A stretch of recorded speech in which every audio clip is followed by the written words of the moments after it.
Y estos artículos que empezaron a discutirse, bueno, justamente marcan un primer indicio de cómo puede ser esta nueva Constitución. Por eso nos parece interesante tener la posibilidad de conversar esto con el constitucionalista Sebastián Salazar, que tiene la gentileza de atendernos. Sebastián, ¿cómo le va? Lo saluda acá Darío Misraji. Hola, ¿qué tal? Un gusto saludarlos a todas y a todos aquí desde Chile, en este convulso país en términos constitucionales. ¿Qué conclusiones, qué ideas, qué reflexiones hace de esta reciente, digamos, puesta en marcha de este Consejo de Expertos que está redactando el borrador de la Constitución?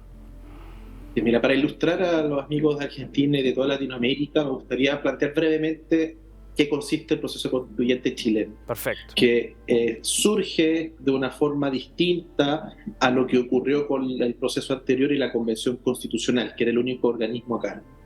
Al día de hoy, en el proceso habilitado y que comenzó formalmente desde marzo de este año, existen 3 organismos.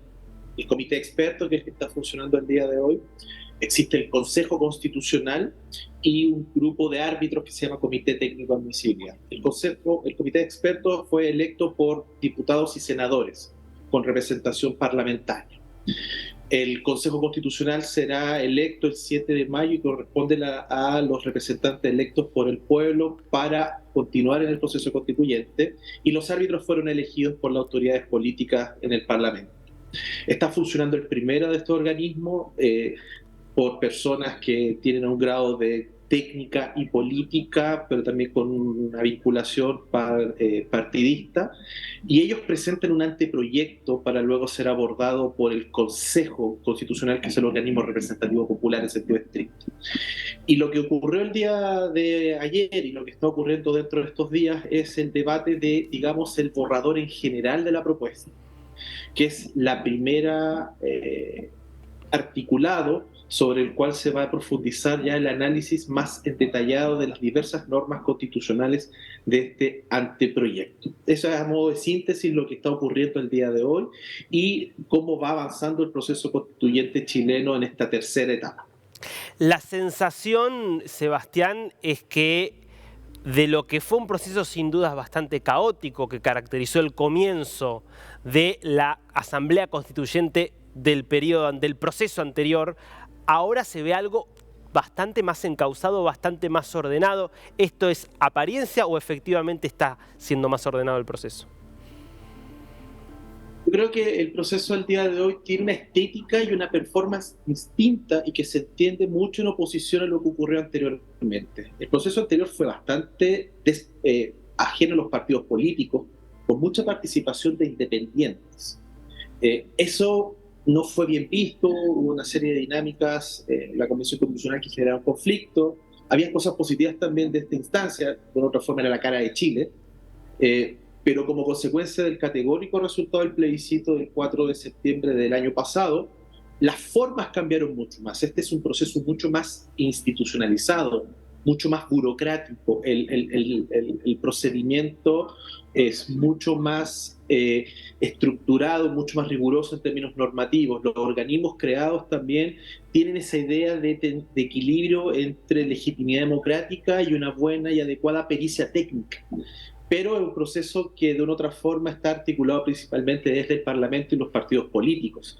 Y hasta el día de hoy existe un desapego y un poco de desconfianza por parte de la ciudadanía según los últimos estudios de percepción ciudadana. Entonces, si bien es cierto, se muestra más ordenado en lo estético, en lo performativo, todavía no logra conectar con la ciudadanía, y de hecho eso quedó manifiesto también en los primeros comentarios críticos que se han formulado a este primer borrador, por algunos sectores, y adicionalmente ya se están viendo las primeras discrepancias dentro de los mismos comisionados expertos sobre algunas materias de interés, como es el Estado Social y Democrático de Derecho, la discusión sobre el medio ambiente, el rol de los derechos sociales, paridad, reconocimiento de pueblos originarios y algunos aspectos sobre un adecuado sistema político entre la relación del presidente y el Congreso Nacional. Hablaba, Sebastián, de las críticas que está suscitando este proceso. ¿Cuáles son las más significativas a su juicio? Creo que una de las críticas que se puede formular al proceso es que ha sido un proceso un poco tutelado, y eso generado mucha desconfianza, porque lamentablemente con la crisis institucional que vive el país, los partidos políticos y el Congreso, el gobierno, son los organismos con las menores percepciones de confianza pública. Y obviamente la ciudadanía también agotada de un ciclo eleccionario bastante intenso, con estallido social, pandemia y unas diversas crisis de seguridad, inmigración, salud, educación, económica, etcétera. Entonces está un poco también desconectada y muy desconfiada de los políticos, que cuesta que se pongan de acuerdo y tomen decisiones en beneficio del interés general. Entonces se dan cuenta en la discusión previsional, en la discusión sobre sistemas de salud, etcétera. Entonces tenemos este problema de desconfianza. Hay una desconfianza profunda a los expertos, y también en un escenario en que efectivamente se corrió el eje. Estamos en un escenario de una cuadratura, digámoslo, donde las ideas de derecha tienen mucha más fuerza y potencia, y también existe el temor de que efectivamente pasemos de un escenario maximalista de izquierda, como fue, y una izquierda no institucionalizada, como fue la Convención Constitucional, pasemos a un maximalismo de derecha, y también eso genera mucho temor a los sectores más de centro sobre cuáles pueden ser las propuestas que vengan en el anteproyecto y en el proyecto de nueva Constitución, y que efectivamente se no tenga una cabida en la ciudadanía, pensando que también este proceso considera un plebiscito ratificatorio o de rechazo a la propuesta con voto obligatorio. O sea, alrededor de 15 millones de personas en el país tendrían que votar sobre esta propuesta. Claro.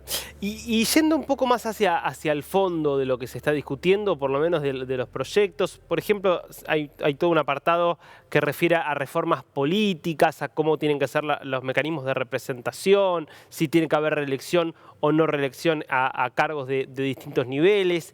¿Qué está viendo de esas reformas? En términos globales y macro, la propuesta va a continuar con una historia chilena constitucional, que es el mantenimiento de un presidencialismo. La opción parlamentaria quedó descartada en el proceso anterior, y en este también lo iba a ser, por ser una idea muy contraintuitiva. En Chile estamos acostumbrados a elegir al presidente de la República, y los sistemas parlamentarios es una elección indirecta. Uno sabe quién va a ser el jefe de gobierno, pero en sentido estricto, en la urna, cuando uno sufraga, no elige el presidente, claro, o la presidenta.